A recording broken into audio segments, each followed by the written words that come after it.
Okay, it's time once again to play our favorite archaeological built-in game show. Where are we at? It's where I show you an artifact from somewhere around the world at a certain time. Sometimes I ask you for the dating on it. You might try that early on this idea here too, but I'll surely reveal that to you here shortly along with other things. Where are we at? Somebody that's pretty deep into archaeology might have seen these artifacts before in pictures and get a good idea, and after I show a few pictures, probably figure it out. This is extremely well-made pottery. The clay has been selected to a point and sifted to a point that there are no inclusions or anything into it. One might almost call it a pre-proto-porcelain type, or an early China ware, if you will, but it's not that fine. But where are we at? On the right hand side, this perfectly tapered vase, if you look at it, I'm going to have Finger of God here come in on some of these pictures. You'll see there's a perfect square that's marked around it on this picture here, which is back painted, and so in relief situation, but painting on it. It's an effigy we recognize as Scorpio. But it's perfectly squared off. The top part of it there is cabled around as if it was some type of fastening ropes like they use on boats and things like that. Where are we at?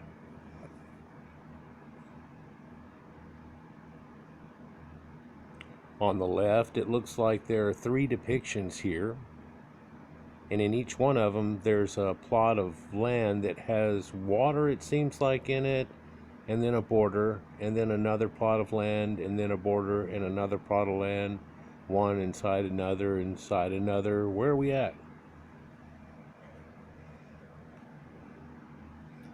It's got a colored rim around the edge, some cross hatching in the middle. Take a good guess. Don't feel bad about making a wrong guess here. That's the point of this, is that you might get a wrong answer. It's supposed to be a little surprising, and some of these you might even change your mind on as you see different ones. So go ahead and put down below where you think we're at. If you've done this before, you're probably well aware of how this is played. Let's go on to a next picture here. Where are we at? We have this fancy bowl, and it's colored rimmed too and everything. There's a few things that are striking about it. There's some geometric patterns in there that are kind of well known by people. Right in the very heart of the bottom there is something that reminds you of a Maltese type of cross. That's pretty indicative. But then also you can see on this side and that side of it there's a swastika. It's drawn out of 3 lines in each. Around the rim of the bowl looks like there may be fingers sticking in or something like that.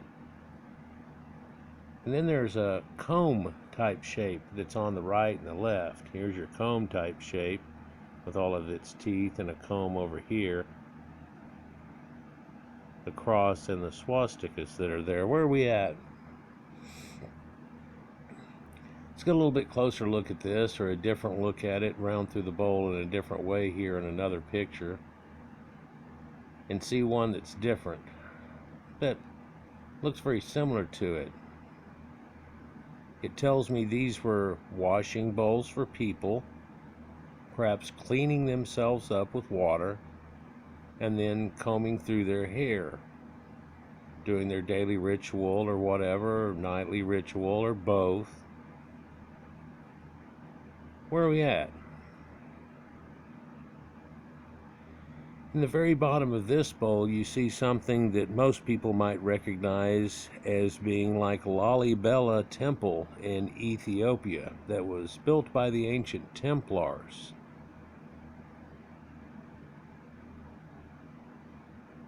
But I'll give you one hint, that's not where we are. Where are we at? Surely you've seen this double cross before in a few motifs, but it's always hooked up to a modern Christianity, isn't it? Be surprised to find out how old these artifacts are. Probably where they come from, too. Perfectly drawn lines on the comb. None of them run into each other. They've been selected here to do it. So here's another view of that other bowl looking down into it. Give you one more shot at it. Where are we at? Here's a cool artifact. It's a somewhat of a glassware. It's translucent a little bit, but it's also been painted upon and then biscuit fired. It's a symbol of a sun that's in eclipse. But then inside of that, there's that same symbol that was on that other bowl that we started this off with the water land trapped inside of the circle that's around it, and the water in between, in the middle. Almost looks like this one has a bow tie on. Where are we at?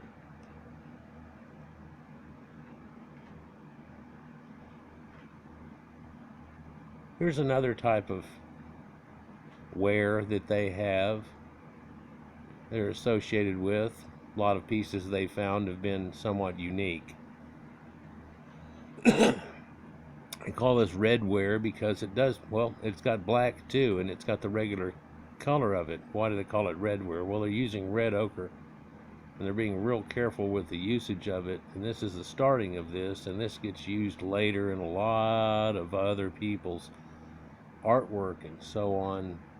But it also goes back before this and even before pre-pottery, Neolithic age, in using red ochre. But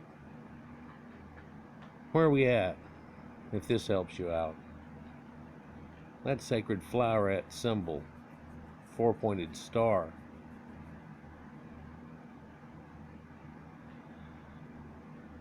Maybe this next picture will help out. If you haven't written it down, go ahead and take a shot at it here, because there's a couple of pictures of this bowl and then we're out of it. There's a star pattern, it seems, down there in the bottom of it, but then each little blurb around on the side has little bitty dots in it.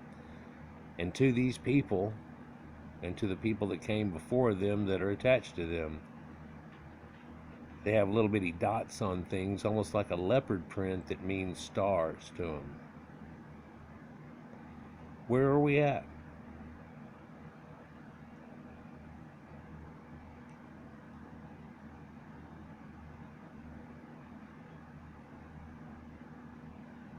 Here's another vase. It's got pyramid shapes on it. Circles and things. Where are we at? Sure, this one is missing a few little pieces on it, but look how well it's decorated in its shape. Y'all recognize this? Together as a collective, have you recognized it?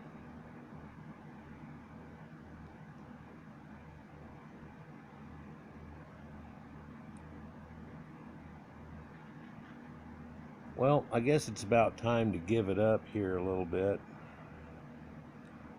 What we've been looking at is the Samarra and the Halaf cultures of ancient Mesopotamia. These are what I've called before the pre-Proto-Sumerians. For a lot of things that we were looking at date back over 6,000 BC. These two here, because there's two of them and can't pin it down to an exact date between 6,000 and 5,100 BC. There's stripes on the legs, but you can see that hefty Venus statue that we've showed so many times. In fact, back to the Cro-Magnon type cultures, which we no longer call Cro-Magnon. Now they're just early European modern humans. But yeah, that's where this is, guys. Hopefully y'all got it right. I know a few of the little showings there probably get you confused a little bit, but you can see that these women are also painted up and striped. It always makes me think of Conan the Barbarian 2, where he goes back to fight the guys and he comes in and he's all zebra striped, and it's on, right? They have this look where they do things like that, which is a modern day camouflage type appearance, but they had that going on back then. They had healthy women back then too. And they had some incredible pottery, and you see some of that incredible pottery, and then you see things that look like that Venus statue, and you wonder if they could have done it better. And it seems like they could have, kind of, if they wanted to, but they wanted to keep it that more smoothed, round off appearance. Then again, people and making little sculptures like that's a little bit tougher if you've ever messed with Play-Doh or modeling clay. Here's a stamp, and it reveals the fact that they had crocodiles around in the area at one time, because it's a professional stamp from the Hlaf culture, or a seal, and that's not a seal, that's an alligator.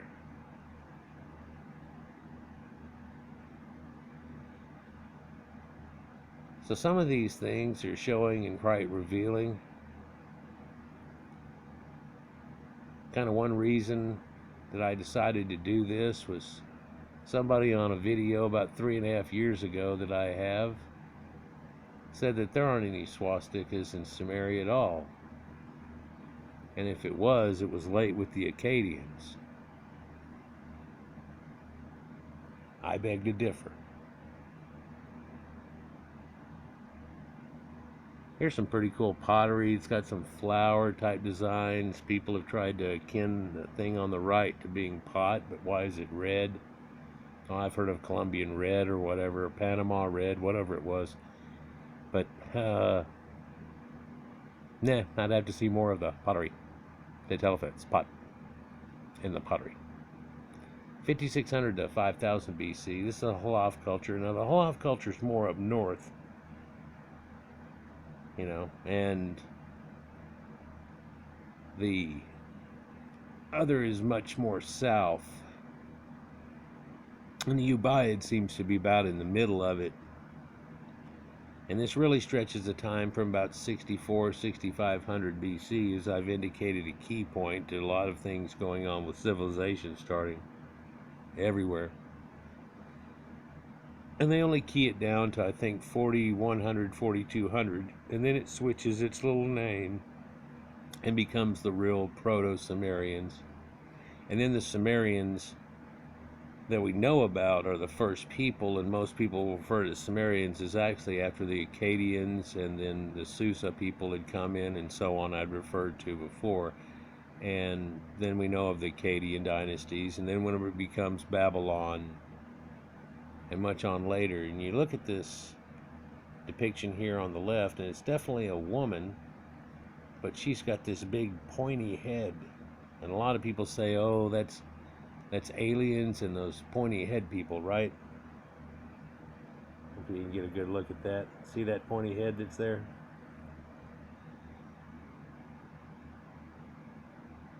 And there's a lot of things that they found in artifacts. This just seems to be just sitting in a pile in a museum in a corner of some of the things that they found. They call this the Yarmoukhian culture. And you see these heads that are here, and especially up top, where it almost looks like somebody drawn on a thumb. And people have seen these depictions like here of lizards and stuff, and they don't understand the symbology that used to go along with snake worship and so on that really goes on with it. But I also say that even though there were these elongated head people going around back during that time, most of what we're actually looking at is somebody that has that pointy wizard type cap that we've shown so many times, and eventually develops into the Phrygian cap that carries through cultures. In fact, if we look down here at the low bottom, you can see they've got that cone head thing too that he wants to point out in this video stretch, but I can tell that one on the left is actually a cap, and it's been separated as such. I don't even think it's the same material, even though it looks like alabaster. And that's in Samara, which is the older one. And it's funny how Samara, and it goes with Samaria, and they used to call it Shinar or Shinara. But another reason is that I think that that's really that pointy wizard cap, other than the videos that I've shown recently that have to do with pointy wizard caps, are actually because I've seen a whole lot of this artifacts. And like the things over here on the left that have those bug eyes, because they're adding them on with little bitty rolls and trying to add the eyelids in situations. And no, they're not orientals or grays or anything. And no, that's not the Tin Man. That's an ancient priest, and he's got that giant pointy cap on, and you can easily discern the fact that it's a cap put onto his head and that. I don't want to burst anybody's bubble on it. You know, some of these things do show up something different. I'll show you a couple of pictures here in a second. But that's from the Theban people in the lower Euphrates, so it's exactly what we're talking about. Samara. Some of these sites they name from what they look like. This is a little different. This is Cucuteni culture. And this is from Anatolia. And you see that striping on the body and the thing and the Venus and the whole thing. And that's the way I tell you that there's connections between these people in ancient of times, because they're in Anatolia. Well, yeah, what's that got to do with Samaria? Well, there's a river right here, and if they get on that river and follow it down, they basically run right into it and through everything that we've been seeing. So some of these people, along with the Yamnaya and other cultures, you know, corded ware people and so on that we've talked about in a lot of videos here, you know, Natufians, if you will, want to go in a broader aspect of the whole idea, have made up some of these people. But you can see that striping on her body, that Conan the Barbarian type look, where they're painting, body painting themselves with red ochre. He wants to point out that the eyes look strange on it and everything. And you know, whenever I tried to draw eyes on people whenever I was a kid, it always seemed to look like Godzilla's eyes or something on somebody, and even looked kind of like the Egyptians, where their face was turned sideways, but their eye didn't look like it was turned sideways. It was kind of, you know, later I got better at it. But you can imagine these people burgeoning with art and not a lot of things to go off mentally. Nobody to really aspire to. They were aspiring to themselves. You can see the checkerboard pattern down below this, and then the crosshatch pattern that's here.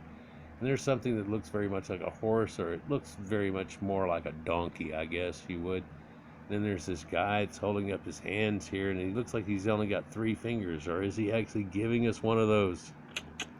Hey. And what is that?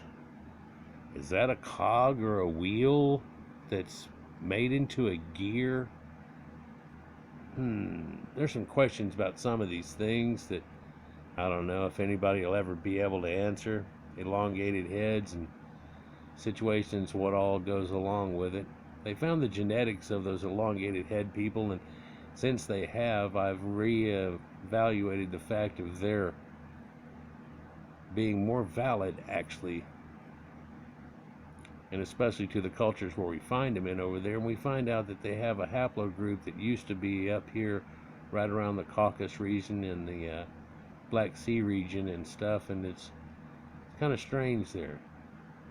Now this is something that was found during the same time period, but it's shown from Elam. Yeah, and there's checkerboards that are in there, but they're drawn at aspect ratio, kind of bent. But if you'll look, it also has wings that are twisting on them, and that's another form or variation on a swastika. Checkerboard. So stylish. So they had some of these little vent-in bowl concepts, and then they went with other little ideas in the middle, because that one doesn't have that cross that we're looking at. But here's a cylinder seal. And on that cylinder seal, don't know if you've made it out just yet, other than the bulls that are there and so on. There's that cross.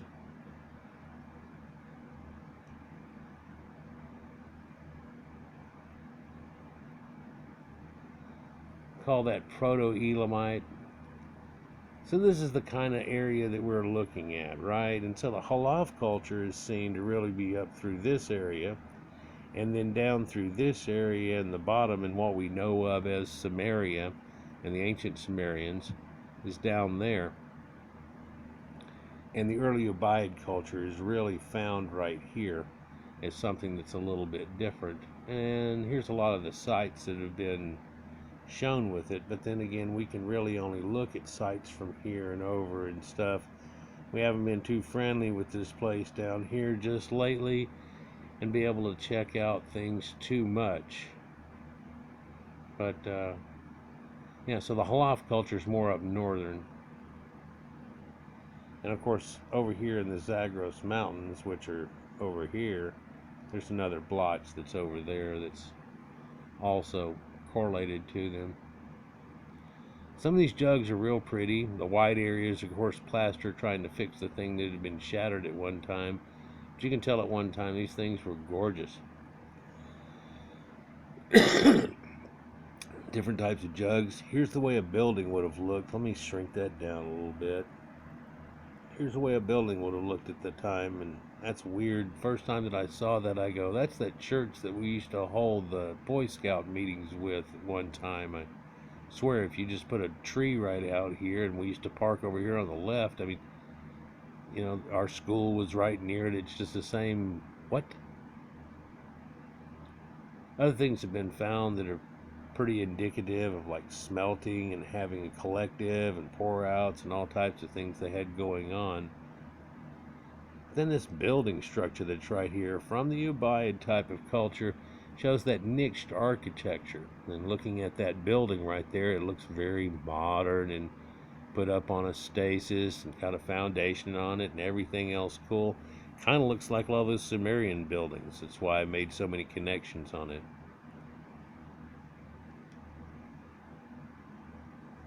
Well, it's quite a modern looking art for either place, and especially that building that's shown up here. Here's one of the very earliest cuneiform writings. It goes back to 3500 BC. This is actual writing itself, but this is proto-cuneiform. In actuality, this is when they're starting to use the stasis, but they're still using a round stasis.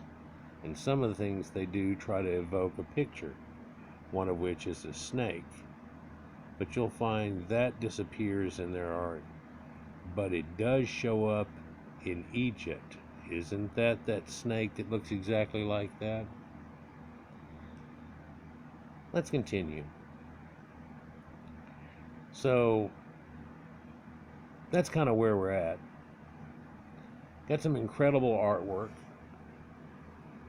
Saw some symbology that they have hooked up with it and stuff. Very geometric patterns. Look at something like this thing here and all the geometric patterns that are made to it, and you can tell somebody was going whole hog with geometry on that. And then after they did it, like a kid, whenever you scribble on a page and then you color all the different cubes and make it cool, that's the way they did that. But they knew what they were doing before they ever started. And it really doesn't look like that's the beginning of them trying to do something like that either, does it? Here's another depiction in what you'd think of as a swastika. But surrounded around it are things that look like frog-legged scorpions. What the hell is that going on? Well, frogs got a lot of things to do with these people, but that's Scorpio hadn't gone too much long before this. It's a few thousand years. It's evident in the sky and rolls across every year. They had festivals around it and so on. So it's well known. But of course, this is a time when we're looking at when they're coming out of Leo, going into Taurus. Then they come from Taurus into Aries about the time of the Bible with Moses and so on. And then that flops over into the age of Pisces at Jesus exactly. Isn't that strange too? And then now we're dawning in the age of Aquarius. There's even songs about it. I grew up, they were real popular song about it. I used to show them flying in balloons. But then there's these people, and that's that kind of swastika design because it's swinging their head, it's going around. give a little key to the swastika thing here. First of all, these people did not have that weird appearance, but he's showing you because they do. But they had that long, wistful hair that they could swing around and stuff. But then there's also the effect of a swastika is really utilizing the pole star and the ones that come off of it. Because when it comes off, and then it turns. And normally in our vision, we have a box made out of that end, and we know of as the Big Dipper, and Polaris star seems to be at the end of it. And it swings around in that circularity. And it's just a perpetual thing.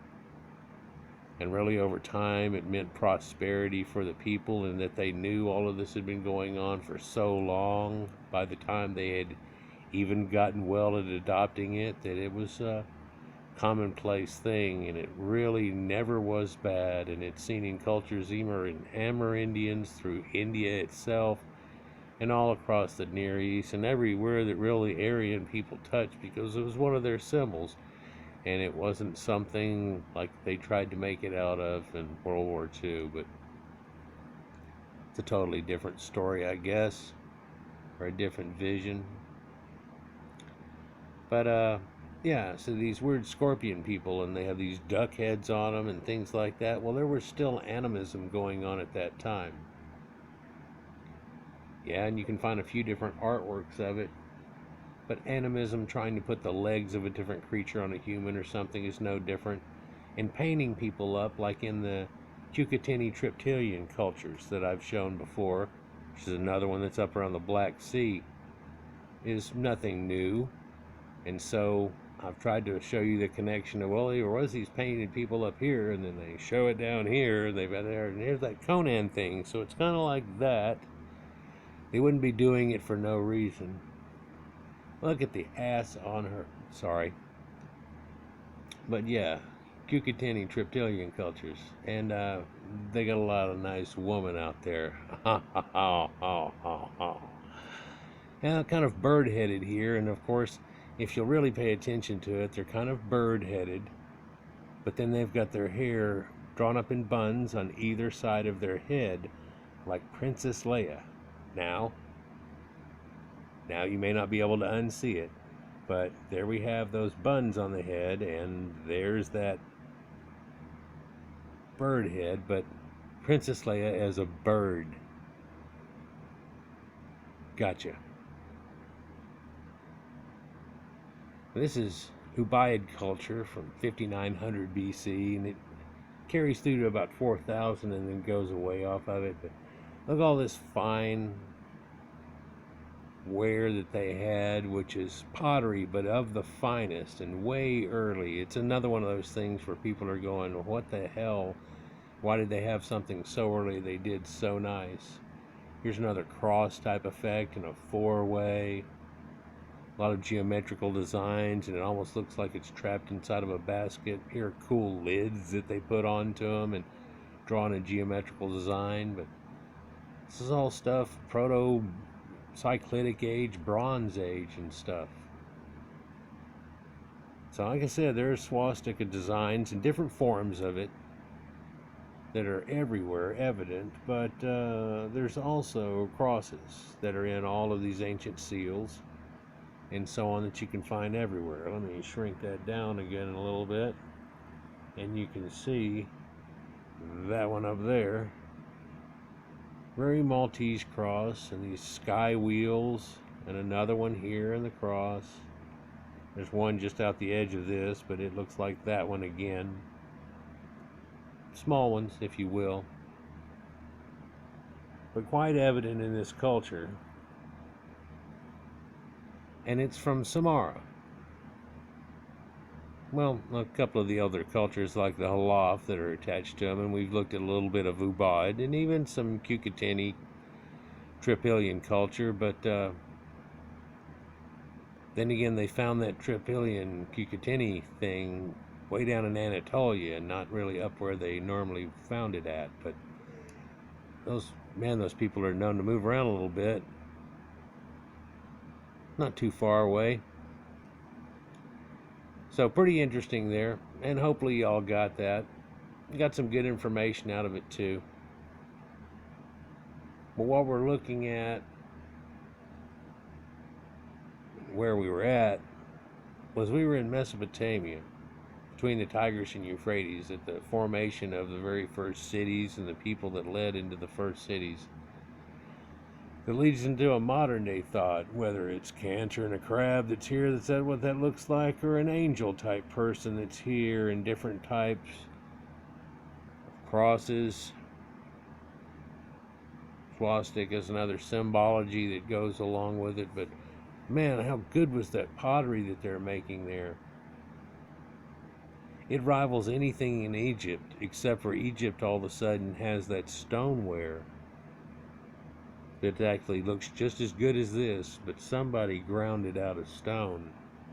And that shows something that no one has really come to grips with at this point yet, that there's no way to have made that. Unless you're going to give generation after generation, you pass it down slowly in the impetus of trying to make it.